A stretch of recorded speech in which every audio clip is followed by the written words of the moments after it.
great to be here today. My name's Sarah Day. I lead Edge's Nature Advisory Services. We've just had 2 great days at the Global Nature Positive Summit, and I've got Alison Knoblauch from Telstra here. Ali, I'd love to hear a little bit about your role, and then we can have a chat about the summit and key takeaways and things we loved and things we really want to keep bringing into more work that we're doing. So, Ali, over to you.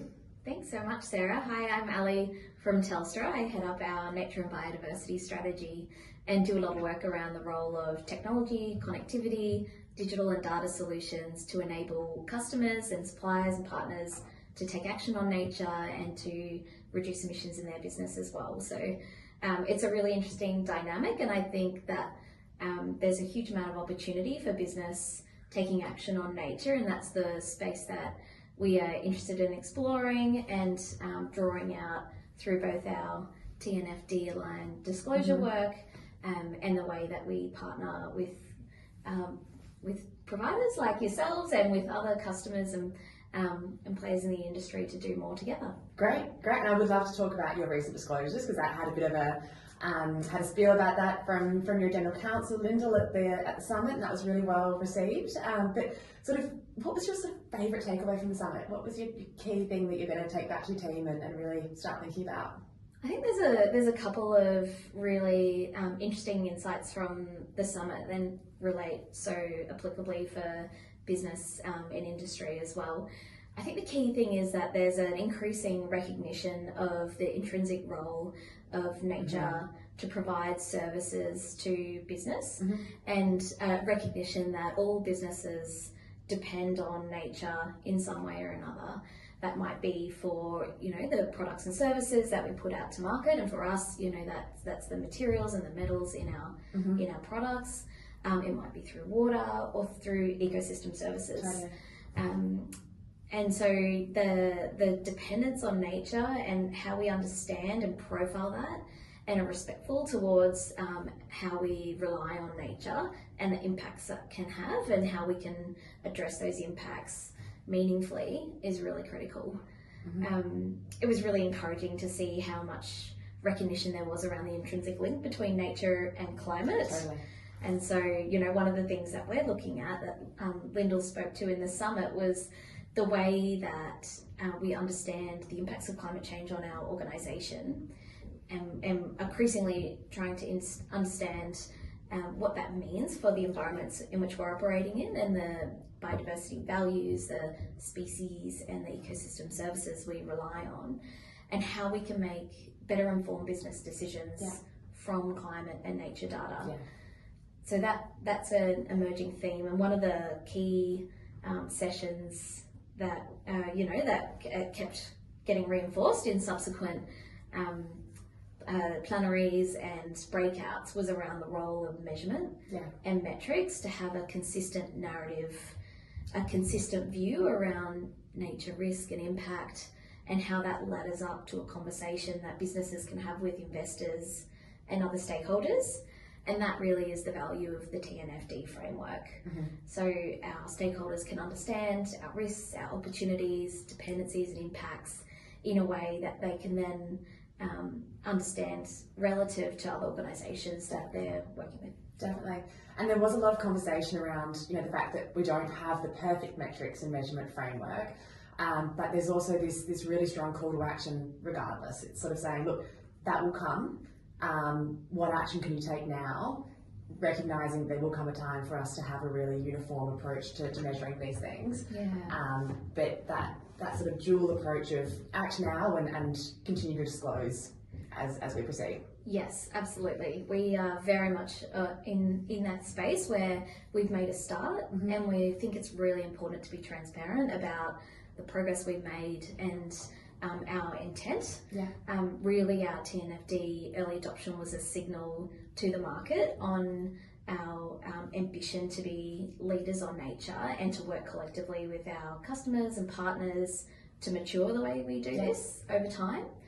But the Nature Positive initiative, Marco spoke about a draft open for consultation that sets a framework for measurement. He was an excellent speaker. He spoke about so many great topics. Yeah, he was brilliant.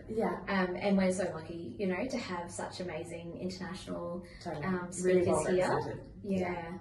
was really encouraging to see the number of TNFD adopters in Australia. I think we're, in the top 5 now. Great. Internationally. I think 23 or 24 organisations now signed up as TNFD adopters.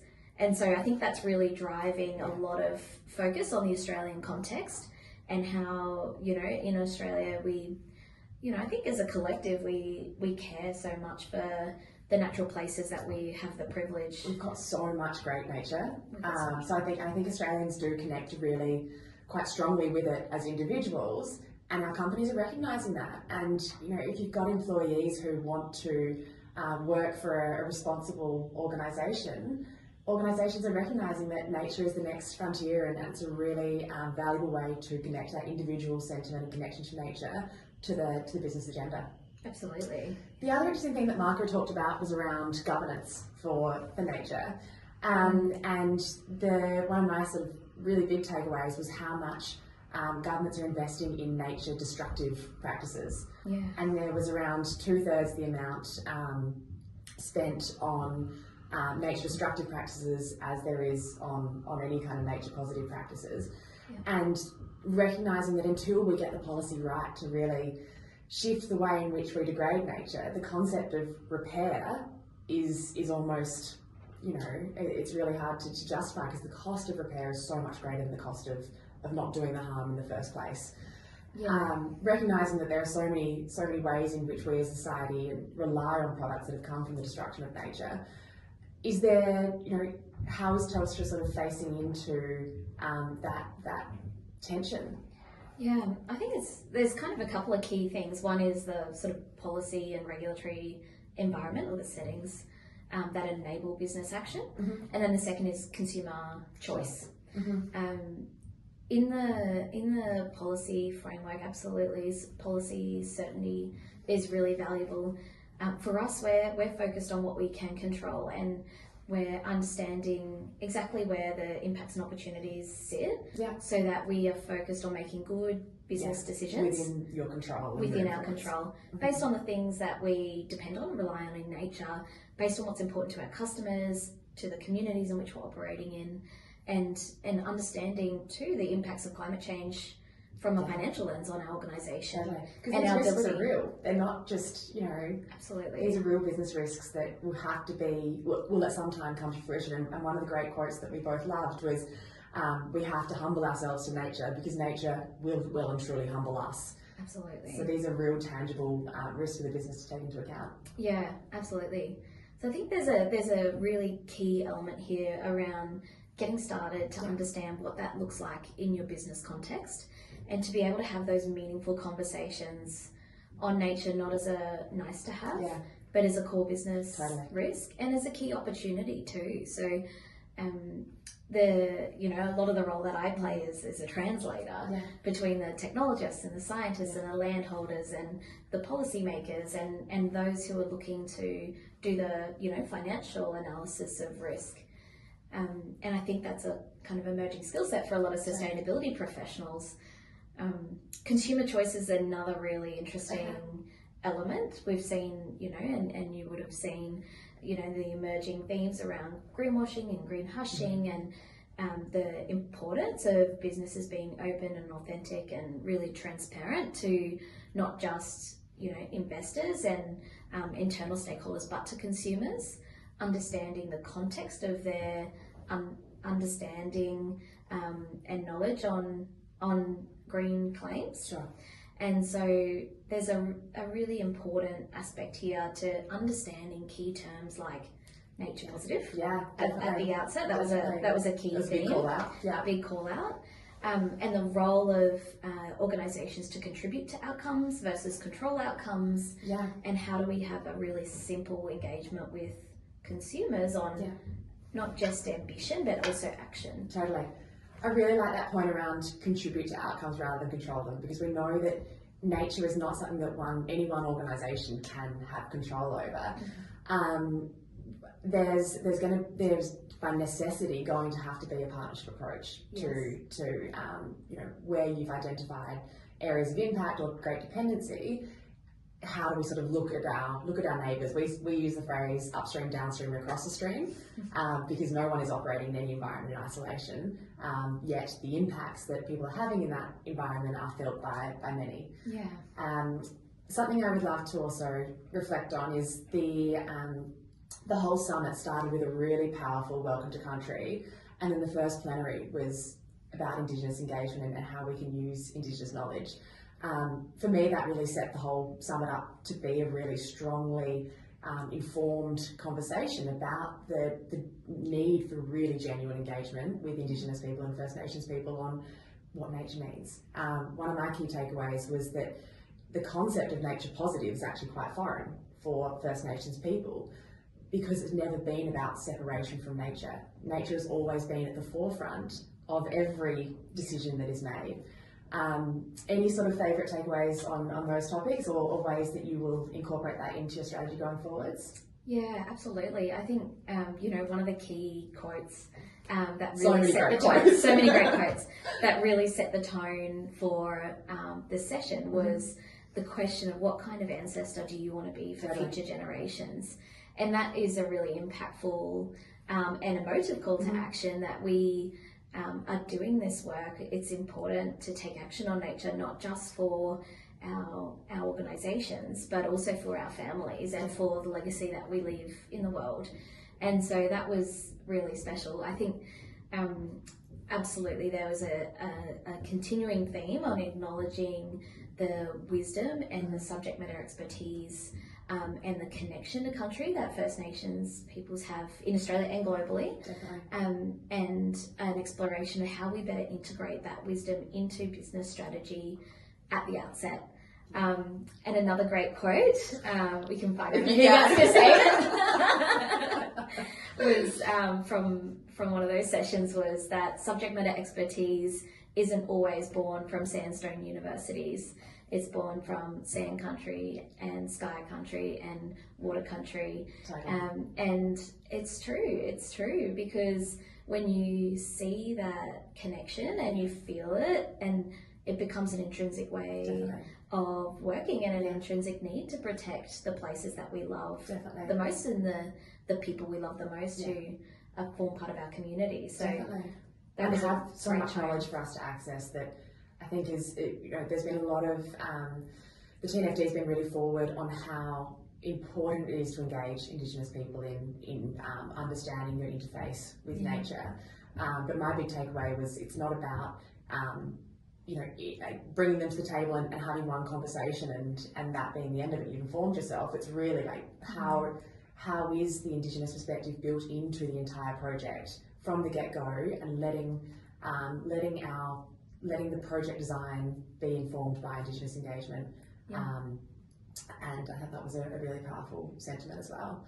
Yeah, I think there was a really interesting recognition and a call to action in the summit itself around the Nature Positive Initiative consultation on measurement and metrics, and the recognition that First Nations wisdom, empowerment, engagement, and presence from strategy through to execution is a critical component, but that's not recognised in the current framework, and that there was a real desire to seek feedback from the audience through the consultation period on how we can represent some of that ambition and desire and the critical value without it being a metric.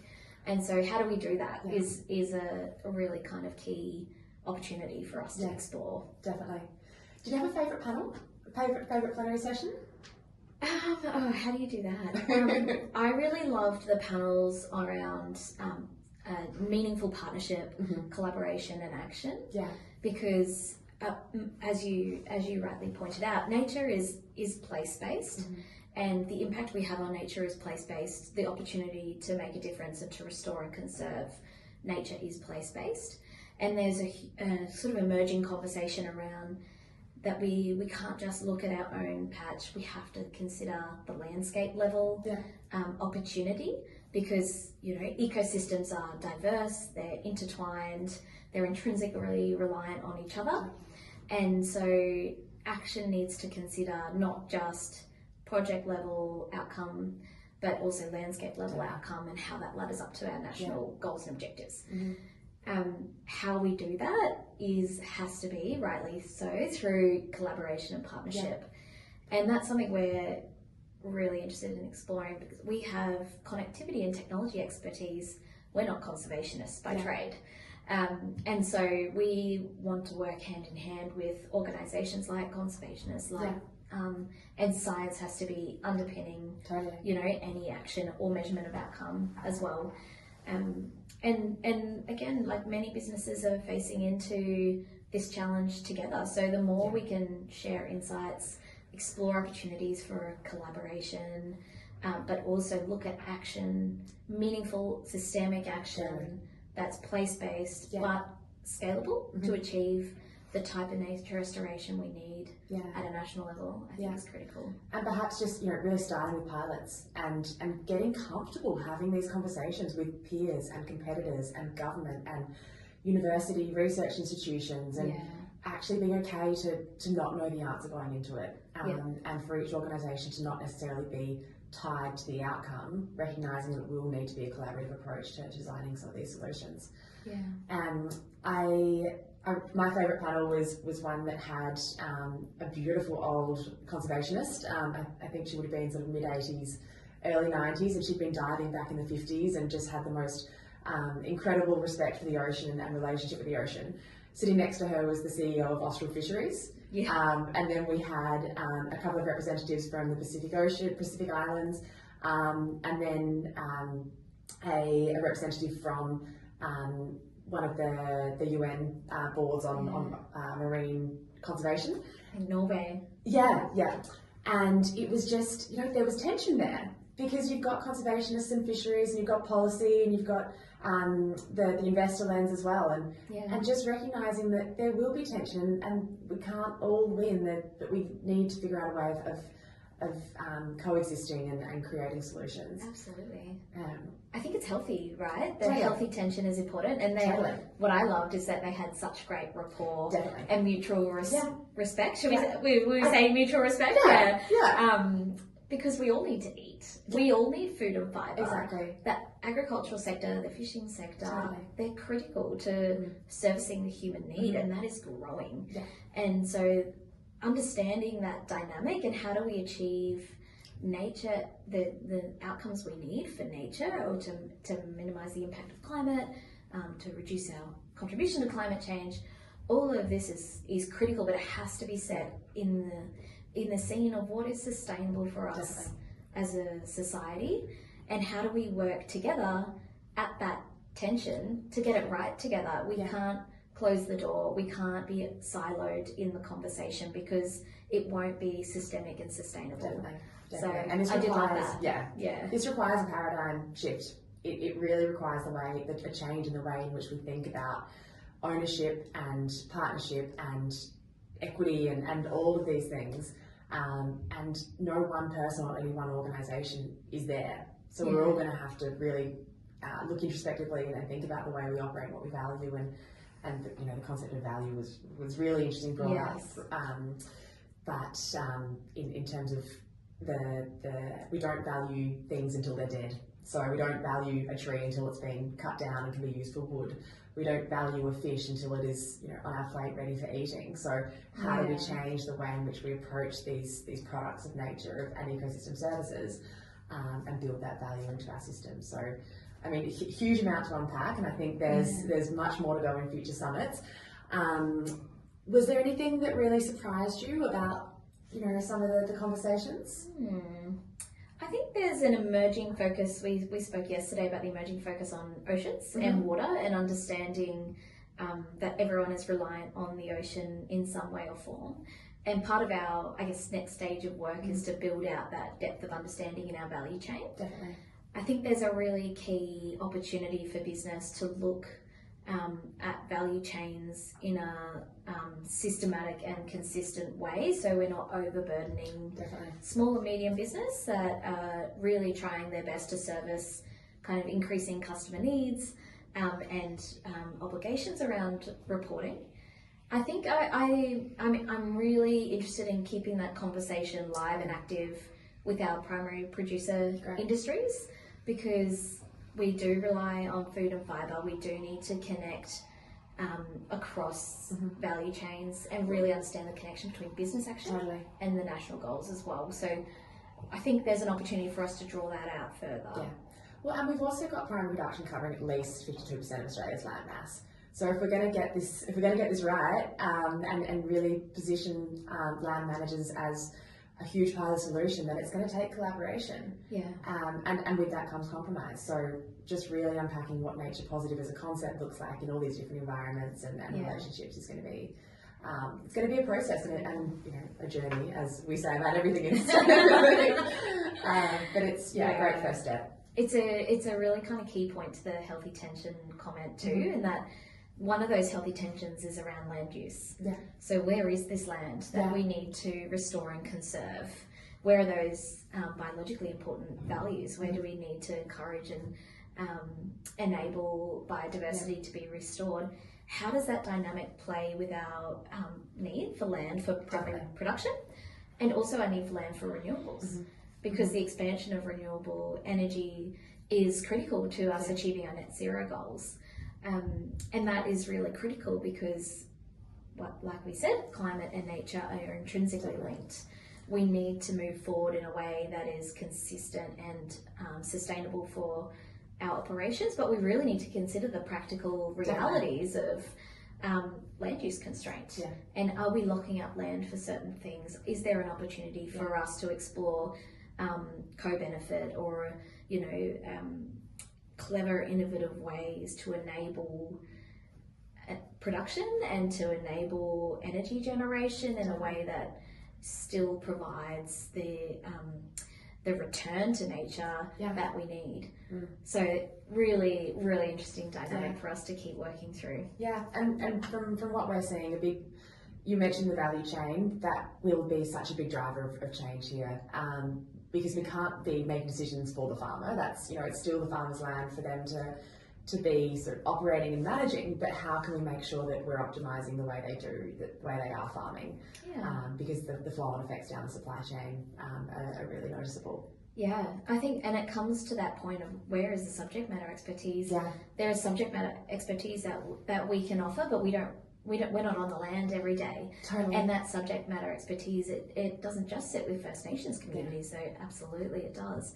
It's also with our farming community. And supporting communities, what national resource management groups, land care groups, conservation societies, and I think that's the challenge in this conversation is the theory and the policy and the governance is all really important, but what does nature positive look like? Yeah, really practical. Really practical. And I'm really hoping that we have another nature positive summit. We didn't have an announceable at the end of this one about the legislation and progress there, or about the next summit, which I think a lot of people were disappointed about.